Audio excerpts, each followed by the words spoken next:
pababang napakalayo sa kapahamakan. Ang Air Philippines Flight 541 ay isang naka-schedule na domestic flight na pinamamahalaan ng Air Philippines mula sa Ninoy Aquino International Airport sa Metro Manila hanggang Francisco Bangoy International Airport sa Davao City. Noong ika-19 ng Abril taong 2000, bumagsak ang Boeing 737 hanggang 2H4 sa timog ng Davao City habang papalapit sa paliparan, na ikinamatay ng lahat ng 124 na pasahero at 7 tripulante.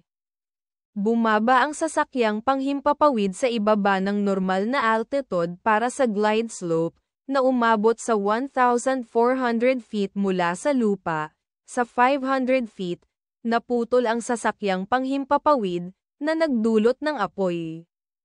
Ito ay nananatiling pinaka-nakamamatay na sakuna sa himpapawid sa Pilipinas na nalampasan ang Cebu Pacific Flight 387 at ang pangatlong pinaka-nakamamatay na aksidente na kinasasangkutan ng Boeing 737 hanggang 200.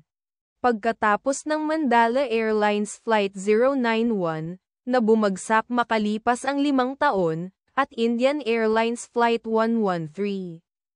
Sinabi ng mga taga-baryo sa isla na lumilipad ang eroplano sa mababang altitude at tumama sa tuktok ng isang pakpak ng niyog na bahagi nito, kung saan natamba ang pakpak nito.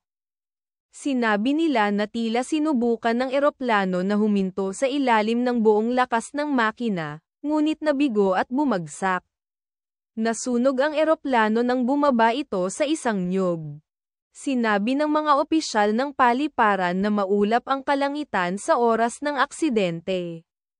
21 sa mga biktima ang hindi nakilala at inilibing sa isang mass grave.